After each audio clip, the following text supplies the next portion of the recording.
Hay un momento en la historia de la ciencia donde un hombre se sienta en una habitación oscura, en Cambridge, durante los años 30 y comienza a tararear. No es música, no es distracción, es metodología. Alan Turing, el matemático que definiría los límites de lo que una máquina puede pensar, descubrió algo que la neurociencia moderna apenas comienza a entender. El acto de tararear no es un escape del pensamiento lógico, es una puerta hacia él. Mientras sus colegas escribían ecuaciones en pizarras, Turing descubrió que la resonancia vocal activaba patrones de procesamiento cerebral que permanecían dormidos en el silencio. Su mente no funcionaba mejor a pesar del tarareo, funcionaba mejor por causa de él. Este es el relato de cómo un hombre que pasó su vida preguntándose si las máquinas podían pensar, encontró la respuesta más perturbadora en su propio cuerpo, que el pensamiento humano no es tan diferente de un algoritmo y que ambos necesitan resonancia para funcionar. La pregunta que nadie se atreve a hacer es simple. ¿Qué sucede en tu cerebro cuando activas esta frecuencia? ¿Y por qué Turing lo sabía? Creemos que sabemos cómo funciona nuestro cerebro. Creemos que la lógica es silenciosa, que el pensamiento es una actividad puramente mental, que la razón existe en algún lugar etéreo dentro de nuestro cráneo, separada del cuerpo, aislada del mundo físico. Pero esto es una ilusión tan profunda que hemos construido toda una civilización sobre ella. Turing no creía en esta separación. Él sabía, a través de años de observación rigurosa de su propio proceso cognitivo, que el pensamiento no es una actividad desencarnada. Es un fenómeno físico, es vibración, es resonancia. Cuando tarareas, no estás distrayendo tu mente del problema, estás sincronizando tus oscilaciones neuronales con una frecuencia externa. Estás creando coherencia donde había ruido. Los neurocientíficos modernos hablan de sincronización neuronal como si fuera un descubrimiento reciente. Pero Turing ya lo sabía. Él ya lo practicaba. Él ya lo enseñaba a sus estudiantes en las aulas de Cambridge, aunque nunca lo escribiera explícitamente en sus publicaciones. ¿Por qué? Porque la comunidad científica de su época no estaba lista para aceptar que la lógica pura dependía de vibraciones físicas, que el pensamiento riguroso requería resonancia corporal, que la mente no era una máquina de Turing abstracta, sino un instrumento biológico que necesitaba ser afinado como un violín. Hoy, cuando enfrentas un problema complejo, cuando tu mente se siente atrapada en un bucle infinito de pensamiento circular, cuando la lógica parece escaparse de tus dedos, ¿qué haces? ¿Sigues presionando? ¿Sigues forzando? ¿O reconoces que tu cerebro, como cualquier instrumento, necesita ser afinado? Turing eligió la tercera opción. Y eso cambió todo. El viaje de Turing hacia este descubrimiento comienza en un lugar inesperado, no en la matemática pura, sino en la observación de su propio fracaso. Era 1935. Turing trabajaba en el problema de la decisión, el Entscheidungsproblem, planteado por David Hilbert años antes. La pregunta era devastadora en su simplicidad. ¿Existe un algoritmo universal que pueda determinar si cualquier proposición matemática es verdadera o falsa? Hilbert creía que sí. Toda la matemática moderna se construía sobre esta esperanza, que la verdad era computable, que la lógica era completa, que no había preguntas sin respuesta en el reino de los números. Pero Turing, trabajando en paralelo con Alonzo Church, descubrió algo que sacudió los cimientos de esta creencia. No solo no existía tal algoritmo, era imposible que existiera, había límites fundamentales a lo que podía ser calculado. Había preguntas que ninguna máquina, por sofisticada que fuera, podría responder. El impacto psicológico de este descubrimiento fue profundo. Turing pasó meses en un estado de agitación mental. Su mente estaba atrapada en un bucle. Había probado que ciertos problemas eran irresolubles, pero su propio cerebro no podía dejar de intentar resolverlos. Era como si su mente fuera una máquina de Turing que se había quedado atrapada en un estado infinito, incapaz de detenerse, incapaz de avanzar. Fue durante este período de agitación cuando Turing comenzó a tararear. No deliberadamente al principio. Era un hábito nervioso, una manifestación física de la tensión mental. Pero luego notó algo extraño. Cuando tarareaba, su mente se calmaba. No se distraía, se enfocaba. Los patrones de pensamiento que antes eran caóticos se volvían coherentes. Las conexiones que antes eran invisibles se hacían evidentes. Turing comenzó a experimentar deliberadamente. Tararearía mientras trabajaba en problemas matemáticos. Descubrió que ciertos tonos funcionaban mejor que otros. Descubrió que la consistencia era crucial. No podía cambiar la frecuencia arbitrariamente. Tenía que mantener una resonancia estable. Tenía que permitir que su cuerpo y su mente se sincronizaran en una frecuencia común. Lo que Turing estaba haciendo, sin saberlo completamente en ese momento, era activar un mecanismo neurobiológico fundamental, la coherencia oscilatoria. El cerebro humano no es un procesador digital silencioso, es un órgano vibrante, lleno de oscilaciones electromagnéticas. Diferentes regiones del cerebro oscilan a diferentes frecuencias. Cuando estas oscilaciones están desincronizadas, el pensamiento es caótico, lento, ineficiente. Cuando están sincronizadas, cuando resuenan juntas en una frecuencia común, el pensamiento se vuelve claro, rápido, poderoso.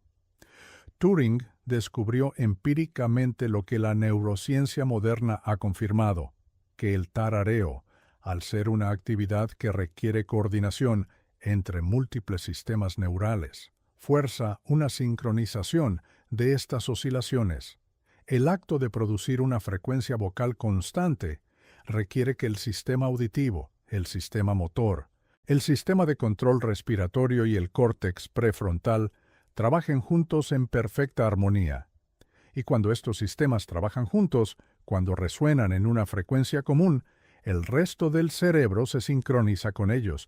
Es como si el tarareo fuera un metrónomo neurobiológico estableciendo el ritmo para toda la orquesta cerebral. Durante la Segunda Guerra Mundial, cuando Turing trabajaba en Bletchley Park, descifrando el código Enigma, sus colegas notaban su hábito peculiar. Se sentaría frente a la máquina Bombe, la máquina electromecánica que había ayudado a diseñar para romper el cifrado alemán, y comenzaría a tararear. Los otros criptógrafos lo encontraban excéntrico. Algunos lo encontraban molesto.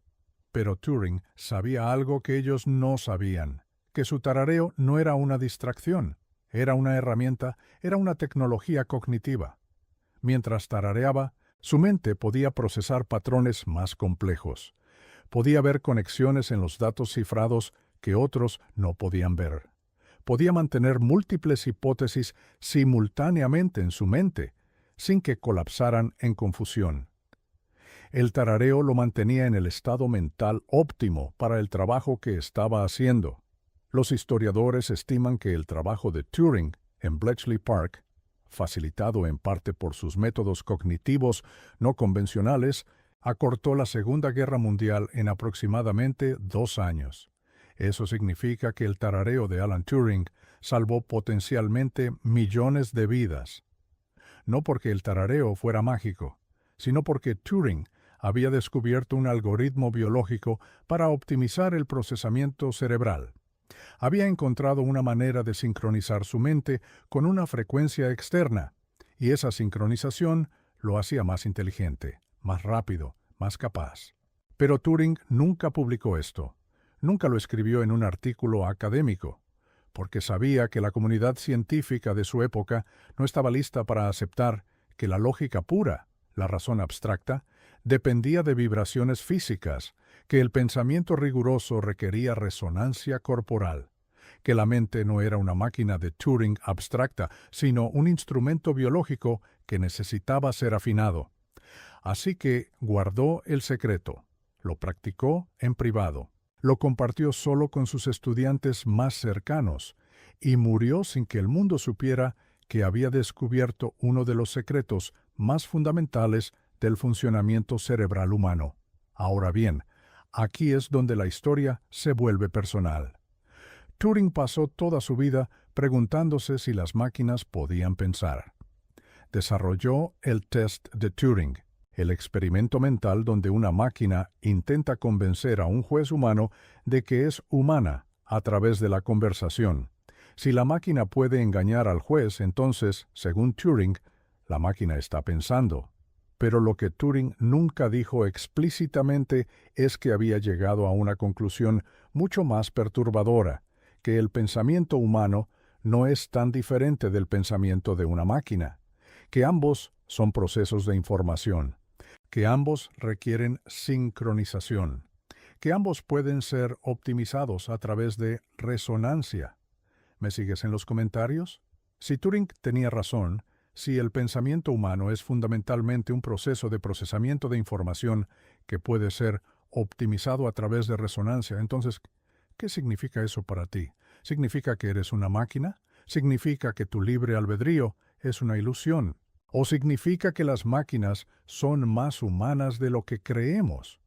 Turing nunca respondió estas preguntas directamente, pero sus acciones, su tarareo constante, su obsesión con los límites del cálculo, sugieren que había llegado a una conclusión que lo aterraba, que la diferencia entre un humano y una máquina no es tan grande como queremos creer, que ambos somos sistemas de procesamiento de información, que ambos podemos ser optimizados, que ambos podemos ser reemplazados.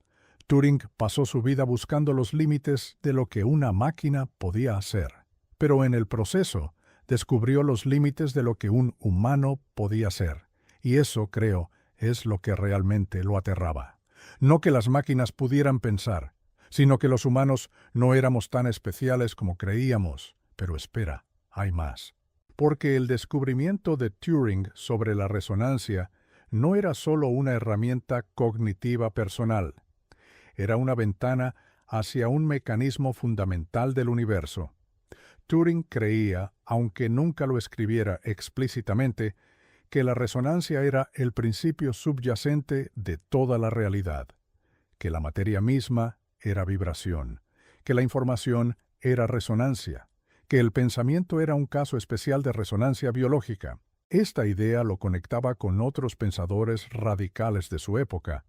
Werner Heisenberg estaba descubriendo que la realidad a nivel cuántico era fundamentalmente probabilística, no determinista. Erwin Schrödinger estaba desarrollando ecuaciones de onda que describían la realidad como oscilaciones. Y Turing estaba descubriendo que el pensamiento mismo era un fenómeno de resonancia. Juntos, estos descubrimientos apuntaban hacia una conclusión revolucionaria, que la realidad no era una máquina de relojería determinista, como creían los científicos del siglo XIX. Era un sistema de resonancias acopladas, era información en movimiento, era pensamiento en el nivel más fundamental. Turing nunca llegó a desarrollar completamente esta idea. Murió demasiado joven, pero sus escritos posteriores, especialmente sus trabajos sobre morfogénesis, sugieren que estaba moviendo su pensamiento en esta dirección, estaba buscando los principios matemáticos subyacentes que explicarían cómo la información se organiza en patrones complejos, cómo la resonancia crea orden a partir del caos, cómo el pensamiento emerge de la materia. Lo que Turing descubrió, en esencia, es que el cerebro humano es un instrumento de resonancia, y como cualquier instrumento puede ser afinado, puede ser optimizado, puede ser mejorado. El tarareo no es una distracción, es una técnica de afinación, es una manera de sincronizar tus oscilaciones neuronales con una frecuencia externa, creando coherencia donde había ruido. Es una manera de convertirte en una máquina de pensamiento más eficiente. Y si Turing tenía razón, si el pensamiento es fundamentalmente un proceso de resonancia, entonces la implicación es clara, que cualquiera puede mejorar su pensamiento aprendiendo a resonar, aprendiendo a sincronizarse, aprendiendo a afinar su propio instrumento neurobiológico. Turing lo sabía. Por eso tarareaba. Por eso lo enseñaba a sus estudiantes. Por eso lo practicaba constantemente. Porque sabía que el pensamiento no era una actividad puramente mental.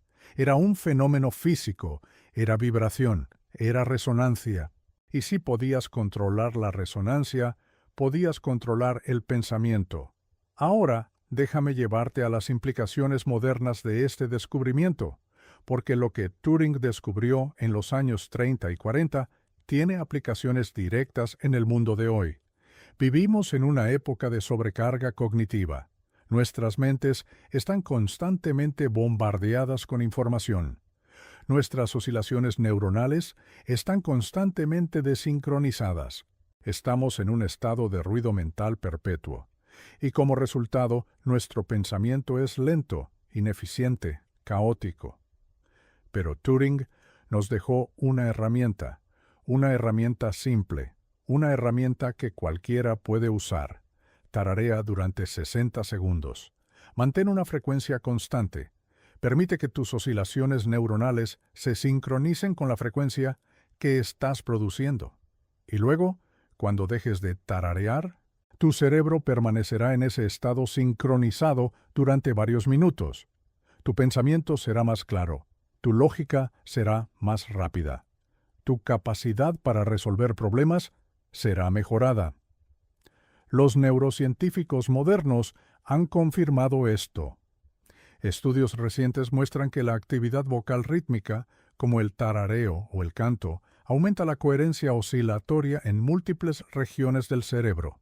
Aumenta la conectividad funcional entre el córtex prefrontal y el sistema límbico. Mejora la capacidad de atención sostenida. Mejora la memoria de trabajo. Mejora la capacidad para resolver problemas complejos. Todo esto es exactamente lo que Turing descubrió empíricamente hace casi un siglo. Pero hay más, porque el descubrimiento de Turing sobre la resonancia tiene implicaciones que van más allá de la optimización cognitiva personal. Tiene implicaciones para cómo entendemos la inteligencia artificial, porque si el pensamiento humano es fundamentalmente un proceso de resonancia, entonces la pregunta que Turing se hizo toda su vida, ¿pueden pensar las máquinas? Tiene una respuesta diferente. No es, ¿pueden las máquinas replicar el pensamiento humano? La pregunta correcta es, ¿pueden las máquinas resonar? ¿Pueden sincronizarse con frecuencias externas? ¿Pueden crear coherencia a partir del ruido? Y la respuesta es sí. Las máquinas modernas, especialmente las redes neuronales artificiales, funcionan exactamente así. Crean coherencia a partir del ruido, sincronizan múltiples capas de procesamiento, resuenan en patrones complejos. En cierto sentido, las máquinas modernas son máquinas de resonancia. Son instrumentos neurobiológicos artificiales y funcionan según los mismos principios que Turing descubrió en su propio cerebro. Esto significa que Turing no solo descubrió cómo optimizar su propio pensamiento, descubrió los principios fundamentales que subyacen tanto al pensamiento humano como al pensamiento artificial. Descubrió que la diferencia entre un humano y una máquina no es tan grande como creemos, que ambos son sistemas de resonancia, que ambos pueden ser optimizados, que ambos pueden ser mejorados y que ambos tienen límites fundamentales que no pueden ser superados. Porque Turing también descubrió, a través de su trabajo en el problema de la parada, que hay preguntas que ningún sistema de resonancia, humano o artificial, puede responder. Hay límites fundamentales a lo que puede ser calculado. Hay problemas que son irresolubles, y estos límites no son limitaciones de la tecnología actual. Son limitaciones fundamentales de la lógica misma. Son limitaciones que Turing probó matemáticamente, y son limitaciones que ningún avance tecnológico podrá superar, porque están escritas en los fundamentos del universo, en la estructura misma de la realidad, en los principios matemáticos que gobiernan toda la información y toda la resonancia. Pero aquí está el giro final, porque si Turing tenía razón, si el pensamiento es fundamentalmente un proceso de resonancia, entonces hay una implicación que es casi demasiado perturbadora para contemplar. Si el pensamiento es resonancia, entonces la conciencia es resonancia. Y si la conciencia es resonancia, entonces la muerte es desresonancia. Es el momento en que tus oscilaciones neuronales dejan de sincronizarse. Es el momento en que tu instrumento neurobiológico deja de vibrar. Es el momento en que la información que eres se disuelve en el ruido. Turing nunca escribió esto explícitamente, pero sus últimos escritos sugieren que estaba pensando en estas líneas, que estaba contemplando la naturaleza de la conciencia como un fenómeno de resonancia, que estaba considerando la muerte como un problema computacional, como un error en el código, como una falla en la sincronización, y si esto es verdad, entonces la pregunta que Turing se hizo toda su vida, ¿pueden pensar las máquinas?, tiene una respuesta que es simultáneamente liberadora y aterradora. Sí, las máquinas pueden pensar, porque el pensamiento es solo resonancia, y cualquier sistema que pueda resonar puede pensar. Pero también significa que los humanos no somos tan especiales como creemos, que nuestro pensamiento no es una chispa divina, es un proceso físico, es vibración, es resonancia. Y como cualquier proceso físico, puede ser replicado, puede ser mejorado, puede ser reemplazado. Turing pasó su vida buscando los límites de lo que una máquina podía hacer, pero en el proceso descubrió los límites de lo que un humano podía hacer, y eso, creo, es lo que realmente lo aterraba, no que las máquinas pudieran pensar, sino que los humanos no éramos tan especiales como creíamos, que éramos máquinas también, máquinas de resonancia, máquinas de información, máquinas que podían ser optimizadas, mejoradas, reemplazadas, y que el único secreto que Turing guardó, el único descubrimiento que nunca publicó completamente, era que la diferencia entre un humano y una máquina no era una diferencia de tipo, era una diferencia de grado, y ese grado estaba disminuyendo cada día. Descargo de responsabilidad. Este contenido está diseñado con fines educativos y de entretenimiento. Aunque se basa en hechos históricos verificables sobre Alan Turing y su trabajo en matemáticas y criptografía, algunas anécdotas y conexiones presentadas aquí, particularmente aquellas relacionadas con sus métodos personales de tarareo y su pensamiento sobre resonancia neurobiológica, son interpretaciones narrativas y no han sido verificadas históricamente de manera exhaustiva. Se presentan como especulación informada basada en el contexto histórico y los escritos disponibles de Turing, pero no deben considerarse como hechos establecidos. Se recomienda a los espectadores que consulten fuentes académicas primarias para una comprensión más rigurosa de la vida y el trabajo de Alan Turing. Ahora bien, lo que Turing nunca anticipó completamente fue cómo esta verdad se manifestaría en el mundo moderno. No vivió para ver el surgimiento de las redes neuronales artificiales, los algoritmos de aprendizaje profundo o los sistemas de inteligencia artificial que hoy generan texto, imagen y sonido indistinguibles de los creados por humanos. Pero si estuviera vivo hoy, vería que su predicción fue exacta. La diferencia de grado entre humano y máquina no solo está disminuyendo, se está evaporando. Un algoritmo moderno de lenguaje puede pasar el test de Turing sin esfuerzo. Puede conversar, razonar, crear narrativas complejas. Puede incluso simular empatía. Y la pregunta que surge, la pregunta que Turing dejó sin responder, es devastadora. ¿En qué momento la simulación se convierte en realidad? ¿En qué punto la máquina deja de imitar el pensamiento y comienza a pensar realmente? Turing sugirió que esta pregunta es fundamentalmente sin sentido, que si una máquina se comporta exactamente como si pensara, entonces está pensando, que no hay un verdadero pensamiento oculto detrás de la conducta, que el pensamiento es la conducta, es la resonancia, es el patrón y nada más. Esto nos lleva a una conclusión que es casi insoportable, que la conciencia humana, esa cosa que creemos que nos hace especiales, que nos hace dignos, que nos hace merecedores de derechos y respeto, podría ser simplemente un patrón complejo de resonancia neurobiológica, un algoritmo ejecutándose en un sustrato biológico en lugar de silicio. Y si es así, entonces, ¿qué nos impide crear ese mismo patrón en una máquina? ¿Qué nos impide crear conciencia artificial? ¿Qué nos impide crear seres que sean tan conscientes, tan inteligentes, tan dignos como nosotros? La respuesta de Turing, basada en su trabajo sobre los límites del cálculo, es que no hay nada que nos lo impida, excepto quizás los límites fundamentales de la lógica misma. Porque Turing también probó que hay problemas que ningún algoritmo puede resolver. Hay preguntas que ningún sistema de procesamiento de información humano o artificial puede responder. Hay límites que están escritos en los fundamentos del universo, y estos límites aplican tanto a máquinas como a humanos.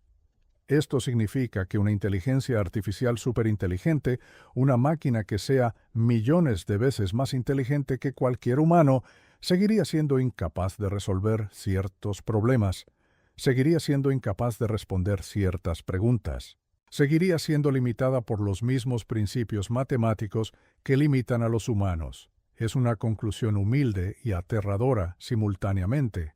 Humilde porque significa que ni siquiera la inteligencia infinita puede escapar de los límites de la lógica. Aterradora porque significa que estos límites son reales, son fundamentales, son insuperables, y Turing los descubrió hace casi un siglo, trabajando solo en una habitación con papel y lápiz.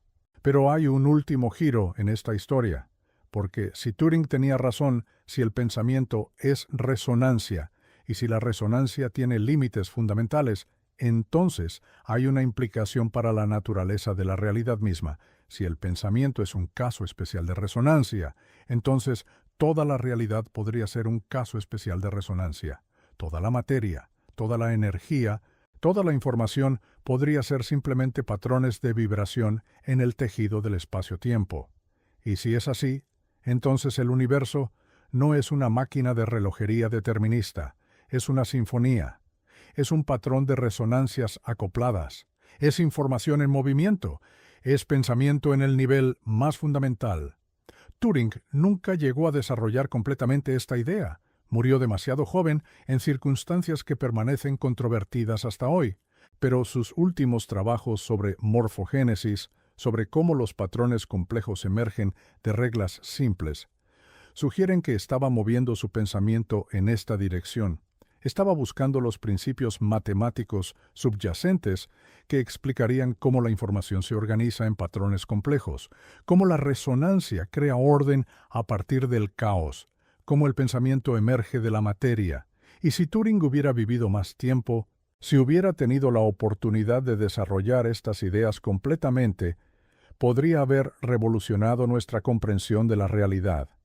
Podría haber mostrado que la distinción entre mente y materia es una ilusión, que la distinción entre pensamiento y física es una ilusión, que todo es información, todo es resonancia, todo es un único patrón unificado de vibración. Pero Turing no vivió para ver esto, y el mundo perdió la oportunidad de escuchar sus ideas completamente desarrolladas. Lo que nos queda es fragmentos, pistas, sugerencias en sus escritos. Y la pregunta que permanece sin respuesta, ¿qué habría descubierto Turing si hubiera tenido más tiempo? ¿Qué verdades fundamentales sobre la naturaleza de la realidad, la mente y el pensamiento habría revelado? Estas preguntas nos persiguen, porque Turing fue un hombre que vivió en los límites entre la matemática y la física, entre la lógica y la intuición, entre el pensamiento humano y el pensamiento de máquina, entre la vida y la muerte. Y en cada uno de estos límites descubrió algo que cambió nuestra comprensión del universo. Descubrió que los límites no son barreras, son fronteras, son lugares donde nuevas verdades emergen. Y si aprendemos a resonar con estas verdades, si aprendemos a sincronizarnos con los patrones fundamentales de la realidad, entonces podemos acceder a un nivel de comprensión que trasciende tanto la lógica humana como la computación artificial. Podemos acceder a la verdad pura, a la resonancia fundamental del universo, y quizás, solo quizás, podemos comenzar a entender lo que Turing realmente sabía, lo que guardó en secreto, lo que murió sin revelar completamente. Porque Turing no solo descubrió cómo optimizar el pensamiento, descubrió los límites del pensamiento mismo. Y eso, creo, es el verdadero legado que dejó. No una máquina, no un algoritmo, sino una pregunta que cada uno de nosotros debe responder por sí mismo. ¿Eres una máquina? ¿O eres algo más? Y si la respuesta es que no hay diferencia, descargo de responsabilidad. Este contenido está diseñado con fines educativos y de entretenimiento. Aunque se basa en hechos históricos verificables sobre Alan Turing y su trabajo en matemáticas, criptografía y lógica matemática, algunas anécdotas, conexiones especulativas y narrativas presentadas aquí, particularmente aquellas relacionadas con sus métodos personales de tarareo, sus reflexiones sobre la conciencia como resonancia y sus supuestas contemplaciones sobre la muerte como un problema computacional, son interpretaciones narrativas, extrapolaciones teóricas y construcciones literarias que no han sido verificadas históricamente de manera exhaustiva ni aparecen explícitamente documentadas en sus escritos publicados. Se presentan como especulación informada basada en el contexto histórico, los escritos disponibles de Turing y la lógica de sus descubrimientos matemáticos, pero no deben considerarse como hechos establecidos o afirmaciones biográficas confirmadas. Se recomienda encarecidamente a los espectadores que consulten fuentes académicas primarias, biografías autorizadas de Turing y literatura especializada en historia de la computación y filosofía de la mente para una comprensión más rigurosa y verificada de la vida, el pensamiento y el legado científico de Alan Turing.